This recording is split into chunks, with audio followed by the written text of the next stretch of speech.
Assalamualaikum warahmatullahi wabarakatuh.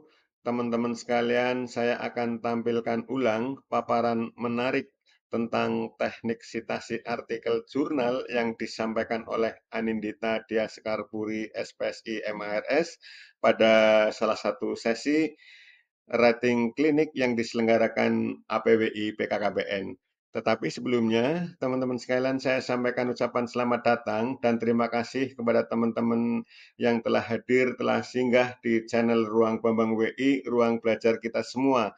Silahkan subscribe ya teman-teman supaya kita bisa lebih sering ketemu guna membahas hal-hal keren lainnya. Suara Indonesia BKKBN. Kami berterima kasih banyak ya, ini inspirasi baik tentunya dari berbagai unsur dan senang sekali malam ini sebenarnya saya ini pemeran pengganti nih Pak Bambang ya, betul ya. Ini dan malam ini semoga Bapak Ibu sambil menikmati kopinya, sambil menikmati cemilannya ya. Ini juga sambil mengamati kemarin tulisan yang sudah Bapak Ibu kirimkan. Selamat ya sekali lagi, betul kata Pak Bambang. Seleksi ayakannya itu luar biasa ya Pak Bambang ya. Bahkan yang sudah lolos fitnah saja belum tentu bisa masuk di rating klinik ini gitu ya.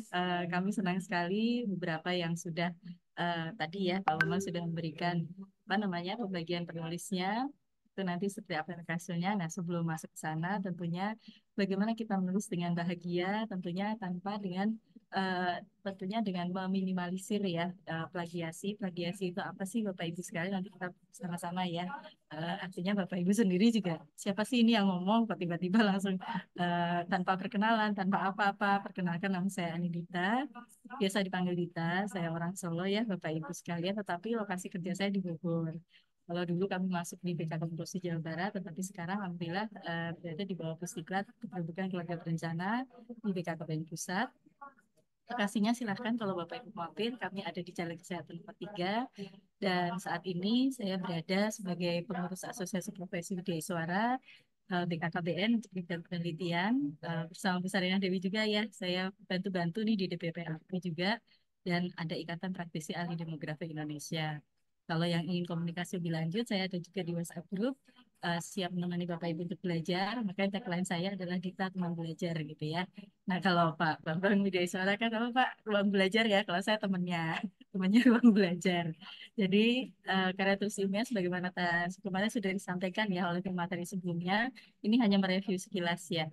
Oh, tentunya ini berbeda dengan curhatan kita di WhatsApp atau curhatan kita di Facebook atau di media sosial, karena memang ini adalah hasil penelitian dan pengembangan dan atau tinjauan ulasan kajian ini dengan sistematika yang dituangkan oleh perseorangan atau kelompok yang memenuhi kajian ilmiah.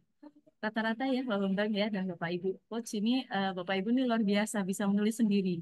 Nah kalau sebenarnya tidak harus sendiri ya Bapak Ibu karena terjemah itu malah kalau Bapak Ibu perhatikan di jurnal-jurnal ilmiah itu ketika di Scopus yang terindeks internasional ataupun yang Sinta yang terindeks nasional itu ternyata memungkinkan kalau kita menulis lebih dari satu orang.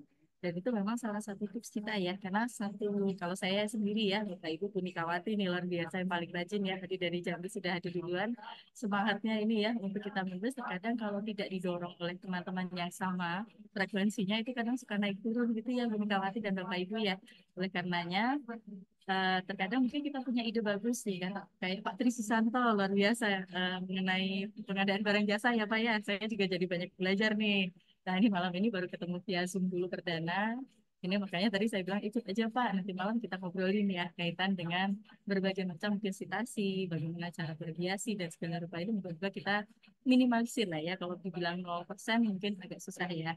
Tapi bagaimana tulisan ini dibuat kaidah penulisan dan etika penulisan ilmiah karena memang kalau bicara etika ini Bapak Ibu sekalian kemarin ya minggu beberapa waktu yang lalu sudah dijelaskan oleh Bapak Dr. Haryadi ya Pak Bambang ya kemarin oleh Bapak Kepala Pusat Penelitian dan Pengembangan KB dan Keluarga Sejahtera menyampaikan di jurnal KB sendiri yang sekarang alhamdulillah sudah terindeks Sinta dan Copernicus artinya sudah terindeks internasionalnya Copernicus itu luar biasa ya bagaimana kita memperhatikan dalam etika penulisan itu tidak sembarangan dan tentunya ada perencanaan kemudian disusun secara terstruktur. Itulah bedanya kita ya dengan tulisan-tulisan yang mungkin kalau Bapak Ibu perhatikan ada buku-buku, ada cerpen dan segala rupa. Ini adalah karya tulis ilmiah. Yang alhamdulillahnya kami dengan bangga ya ini yang bisa menemani belajar Bapak Ibu. Semoga Bapak Ibu berkenan ya kita sama-sama belajar di sini.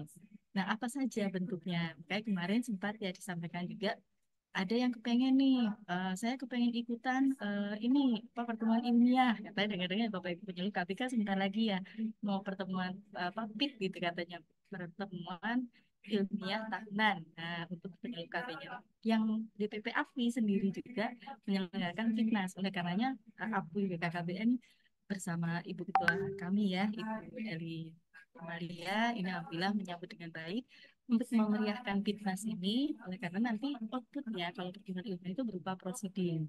Prosiding apa, Bapak Ibu sekalian ya, itu adalah kumpulan berbagai tulisan yang disajikan pada saat pertemuan ilmiah atau konferensi. Nah, ketika kita bicara buku, berarti itu bentuknya karena dia nanti akan ada ISBN-nya. Kemudian bunga rampai, apalagi itu bedanya apa dengan jumlah majalah ilmiah. Nah, ini nanti Bapak Ibu bentuk-bentuk yang seperti inilah nanti bisa Bapak Ibu lihat.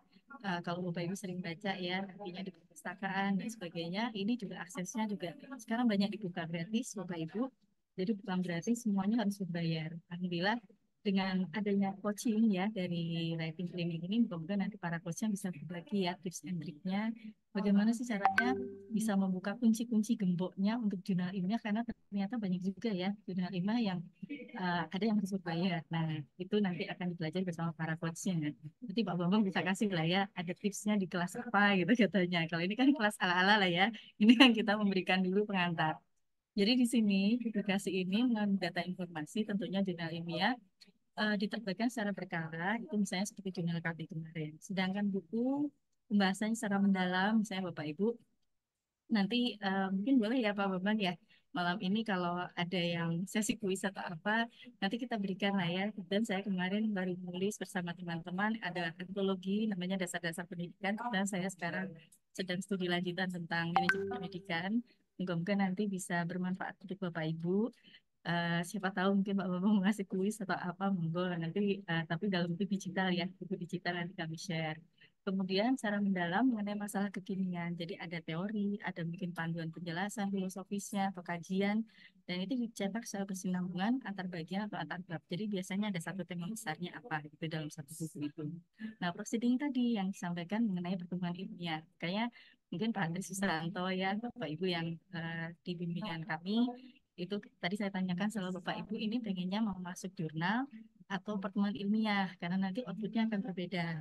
Nah, proceeding ini sendiri kebetulan Jurnal Widya Suara Indonesia ini alhamdulillah di bawah binaan DPP APWI itu menggunakan template yang sama dengan Pitnasnya DPP APWI. Artinya apa? Bapak Ibu yang mungkin saat ini tidak apa ya, mungkin saya belum bisa masuk ke pertemuan ilmiah tapi pengen lanjut ke jurnal. Nah, itu alhamdulillah dimudahkan oleh DPP APWI ya. Nah, ini oleh karenanya sinergi dengan kegiatan tersebut, APWI BKKBN mengadakan kegiatan writing clinic ini. Nah, Bapak Ibu sekalian, inilah syarat yang disebut sebagai kartu saya tulis berkualitas. Sebelum masuk ke dalam, kenapa kita perlu logis? Logis itu artinya ada datanya, objektif. Artinya kalau apa adanya ya, kita ada juga mengatakan nanti kalau hipotesis saya nggak terbukti gimana? Kalau yang penelitiannya kuantitatif ya. Jadi penelitian itu sendiri metodenya ada kuantitatif, ada kualitatif, ada mix metode. Nah, kemarin Bapak Ibu sekalian kan di dalam tulisannya sistematikanya ya, mulai dari abstrak, judul dulu, kemudian siapa penulisnya, kemudian sistematika inilah yang disebut sebagai nanti ada abstrak. Itu nanti Bapak Ibu perhatikan dalam template-nya. Ketika sudah mengikuti sampai dengan kesimpulan daftar pustaka, nah nanti sampai dengan daftar pustaka inilah yang membedakan kita dengan tulisan-tulisan yang lainnya gitu ya. Mungkin cerpen-cerpen kan nggak ada daftar pustakanya.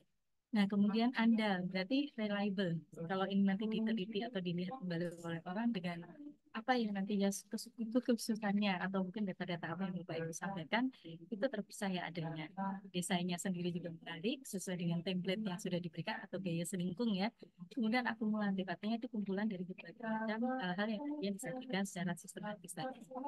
Nah, ini dia Bapak Ibu yang tadi disebut sebagai plagiasi ya. Plagiasi itu adalah tindakannya. Tapi kalau plagiarisme ya, atau sering disebut plagiat itu orangnya, plagiator ya, penciplakan atau pengambilan karangan kemudian juga pendapat atau sebagainya ya dari orang lain, dan menjadikannya seolah karangan dan pendapat diri saya mengutip dari Kamus Besar Bahasa Indonesia ini. Artinya apa? Nah ini saya tadi yang saya sampaikan itu berarti saya mau memilih saya bebas dari plagiarisme tidak gitu ya, saya akuin aja ya. Bagaimana caranya kita tahu bahwa kita ini melakukan plagiarisme? Pahami dulu apa itu plagiarisme, apa itu konteks tulisan kita, apa yang kita tuliskan. Kemudian yang kedua adalah kita bisa melakukan parafrase, kutipan atau rangkuman. Nanti ya kita akan berikan contoh-contohnya di sini juga. Sitasi, kalau Bapak Ibu citasi itu apa sih, bagaimana mengutipnya, kemudian bagaimana menulis daftar pustaka. Nah, dengan adanya kemudahan teknologi era digital sekarang, Bapak Ibu sekalian, ada teknologi artificial intelligence. Apakah teknologi itu selalu jelek? Kalau orang selalu mengatakan, ah, nulisnya pakai chat GPT aja, misalnya gitu ya. Tapi bukan berarti itu hanya sebagai pemantik ide. Tapi bukan itu digunakan sebagai karakteristik ilmiah, Bapak Ibu. Tolong dibedakan, karena memang untuk karakteristik ilmiah sendiri, kita perlu melihat originalitas kita, kemudian bagaimana data-datanya. Nah, ketika dicek, itu juga ada sekarang canggih, Bapak Ibu. Ada berbagai cara, berbagai alat untuk mengecek apakah kita menggunakan metode pakai robot itu tadi AI atau benar-benar kita manusia yang menulisnya, itu bisa diceknya. Dasar pustaka yang menggunakan teknologi AI ini sebenarnya itu juga Bapak Ibu bisa ada yang berbayar, ada yang gratis. Nah, sedangkan Bapak Ibu yang sekarang ini kami sampaikan adalah yang gratis saja ya, jangan yang bayar-bayar dulu gitu ya. Kalau yang bayar-bayar nanti saja gitu ya, ada kelas lainnya gitu nanti yang menyampaikannya. Nah, ini adalah contoh ya Bapak Ibu untuk voting ini misalnya, dan saat ini saya mengambil temanya tentang kearifan lokal Jawa Barat gitu ya. Jadi kearifan lokal ini ternyata saya mengutip dari salah satu jurnal, yaitu Jurnal Komunikasi Universitas Tarumanegara. Ini beliau mengatakan mengenai hasil penelitiannya. Kutipan atas sebuah pendapat dengan menuliskan tepat sesuai dengan teks asli atau apa yang diucapkannya, mencantumkan sumber rujukan, itu yang disebut kutipan, quoting tadi. Contohnya di sini, KHD regepkan ku hidup bla bla bla gitu ya, dan sebagainya. Itu beliau tulis, itu apa adanya, nah itu sebagai kutipan. Dari rangkaian di atas, maka nah ini dia menyimpulkan. Itu yang sebabnya, Bapak Ibu sekalian, kita bisa melakukan parafrase. Parafrase ini apa? Merupakan kutipan atau sebuah pendapat dengan menyusun ulang. Contoh ini ya, saya mengutip dari salah satu jurnal yang ditulis oleh Kodari dan Gugun. Kodari dan Gugun ini yang tulisannya di atas ya Bapak Ibu. Ini menyampaikan, nah ini saya parafrasekan. Saya menggunakan diksi kosakata atau pola yang berbeda tanpa kehilangan pikiran atau detil dari pendapat yang dikutip tersebut dan mencantumkan sumber rujukannya. Contohnya yang di atas saya jadikan seperti ini, saya parafrase. Kodaria dan Begun 2015 menyampaikan bahwa keluarga saat ini kurang memaknai kebersamaan, tidak lagi harus bertemu dalam satu lokasi yang sama, dan cenderung mencari komunitas baru. Komunikasi dirasakan secara jauh, jarak jauh, dengan menggunakan media komunikasi. Nah, ini yang tadi kita sampaikan, pahami. Artinya orang menulis itu ibarat kata orang memasak, Bapak Ibu. Kalau kita tidak pernah membaca, kita akan apa ya, garing referensi ya. Berarti kekurangan bahan untuk memasak. Disinilah pembeda kita ketika kita bicara di dalam parafrase ini ya. Semakin banyak diksi atau kosakata yang Bapak Ibu miliki, itu akan mempermudah Bapak Ibu untuk memparafrasekan. Kalau nggak bisa juga gimana Mbak Dita, gimana Pak Bambang gitu ya. Nah, itu nanti ada alat bantunya juga sebenarnya Bapak Ibu. Nanti kita bantu informasinya ya. Tapi kembali lagi, pilihan itu adalah di Bapak Ibu sebagai manusianya. Karena kembali lagi, dia hanyalah alat. Ya, tapi manusianya inilah yang nanti akan menentukan seperti apa warna dari tulisan tersebut. Kemudian langkah selanjutnya, kita bisa melakukan rangkuman. Tulisan yang sama tadi, judul yang sama. Ini saya berikan rangkumannya, melakukan kutipan atas sebuah pendapat dengan merangkum pendapat tersebut menjadi lebih ringkas dan cantumkan sumber rujukan. Ini contohnya adalah ini tadi yang di atas. Menurut Kudari dan Dukun, di masa depannya akan semakin banyak keluarga yang berkomunikasi jarak jauh karena adanya pergeseran norma dan nilai hidup. Dan itu lebih singkat lagi. Artinya apa? Ketika kita bicara parafrase itu tadi ya, Bapak Ibu, ada hal yang lebih panjang, kemudian juga meringkas ini ya. Memang kita harus pahami tidak terlalu panjang, tetapi menjadikan orang jadi paham. Oh, ini nanti akan ada elaborasi yang dilakukan Bapak Ibu di belakang, ya, atau penjabarannya seperti apa. Nah, ini Bapak Ibu sekalian yang disebut sebagai style atau gaya di dalam penulisan untuk citasi jurnal atau karya tulis ilmiah. Bapak Ibu mungkin ada mengenal APA style, kemudian Chicago style, Harvard style, MLP dan lain sebagainya ya. Ini kami sampaikan untuk 3 style saja. Yang pertama adalah misalnya Chicago ini. Chicago Style ini adalah gaya penulisan yang banyak digunakan dalam bidang sejarah, seni, dan ilmu sosial lainnya. Apakah ini salah, Mbak Dita, gitu ya? Enggak ada yang salah. Pada umumnya gitu ya, kalau Bapak Ibu melihat tergantung keilmuan kita tuh mau di mana. Kalau ini ada sebenarnya biasanya footnote atau sistem catatan kaki, jadi nantinya akan penulisannya seperti yang di bawah ini, satu Jones gitu ya, berarti di atasnya nanti ketika kita citasi tadi ada ininya angka satu, siapa yang mengatakan itu ada di bawahnya, dalam tanda kutip motivasi dan berprestasi belajar, ini halamannya berapa. Kemudian jika kita menggunakan sistem penulis tanggal, kita juga harus menyatakan nomor halamannya. Jika nantinya kita mengutip langsung dari jurnal online. Nah, ini nanti Bapak Ibu, apa yang sudah dikutip di dalam, nanti Bapak Ibu tuliskan di bagian daftar pustaka. Artinya apa? Bapak Ibu menghargai tulisan yang dilakukan oleh Jones ini ataupun siapapun yang menuliskan di ini jurnal yang sebelumnya. Kemudian ada Harvard Style. Harvard Style adalah penulisan yang banyak digunakan di dalam ilmu alam, teknik, dan juga bisnis. Jadi ini mirip dengan FBS Style. Kemudian ini tadi ya yang sering saya gunakan tadi adalah FBS Style. Nanti setelah ini saya akan sampaikan. Itu ada halamannya kalau itu ya, bedanya Harvard Style itu. Jadi kalau sudah menggunakan satu style konsisten lah. Sebenarnya ciri-ciri orang kopas itu copy paste itu gampang ketika Bapak Ibu tidak konsisten formnya itu jelas. Kemudian yang kedua tidak konsisten untuk stylenya, style di dalam penggunaan citasinya ini. Itu kelihatan yang satu pakai Harvard, yang satu pakai Chicago, yang satu pakai FBA. Nah, FBA itu seperti apa? Yang seperti ini. Jadi ini banyak digunakan di jurnal-jurnal seperti tadi ya, Pak di Susanto tadi ya mengatakan di khusus Indonesia, mungkin di beberapa fakultas di Indonesia ini di apa akademisi ya, tergantung bidangnya Pak, gitu ya. Bidang psikologi, pendidikan, ilmu sosial itu banyak kita FPSTA.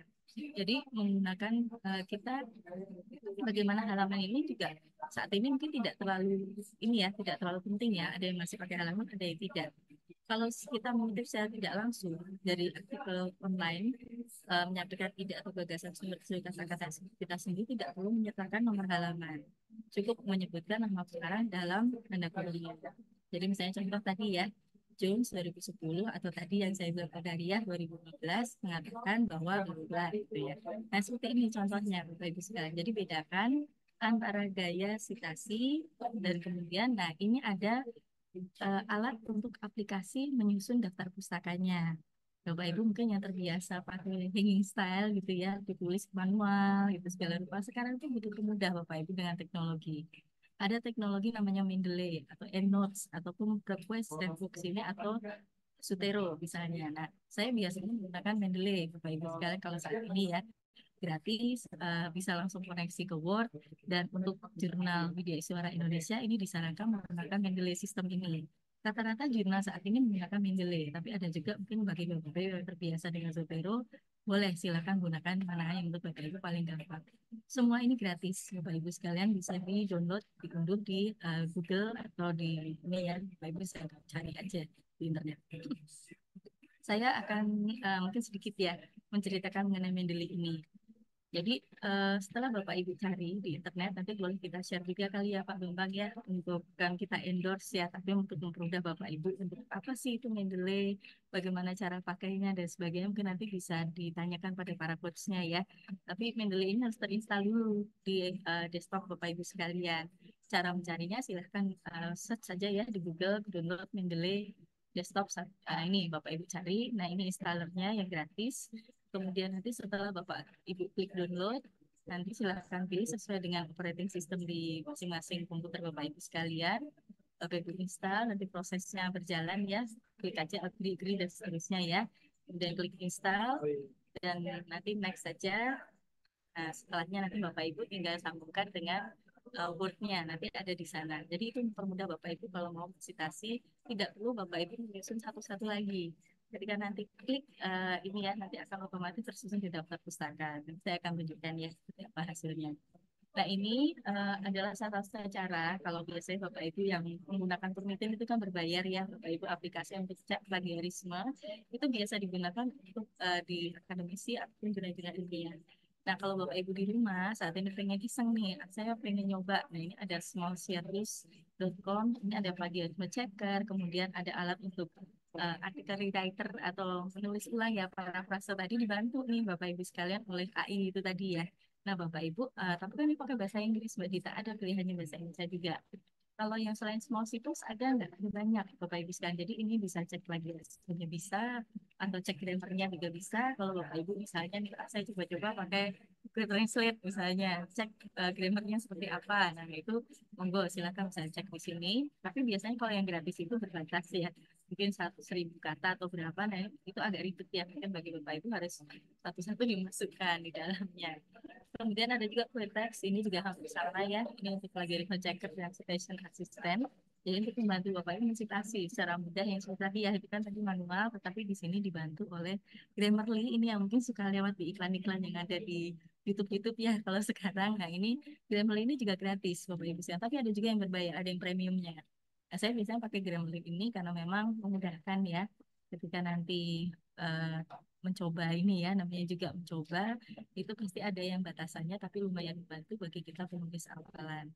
Nah, Ibu Bapak sekalian, monggo, terima kasih Bapak Ibu. Ini mungkin kemarin diskusi ya Pak Bambang ya. Kalau Bapak Ibu mau sharing atau mungkin ada hal yang disampaikan, ada yang mungkin saya kurang update, senang sekali. Dan sebenarnya ini juga tulis Sandra ini sebenarnya untuk saya juga nih. Cara tulis yang baik adalah yang selesai ditulis ya. Nah itu jangan terlalu ragu-ragu Bapak Ibu, kok kayak ini susah. Enggak. Nah itulah makanya kita senangnya kalau bisa menulis bareng itu kita bisa saling mengisi. Ada yang jago di substansi, mungkin ada juga yang jago di ini ya untuk merapikan segala rupa. Nah itu kita senangnya bisa saling kolaborasi. Terima kasih Pak Bambang, terima kasih Bapak Ibu. Ini saya kembalikan ke siapa nih, Pak Bambang atau Mbak Mulan? Monggo silakan. Baik, terima kasih banyak Mbak Anindita sudah menyampaikan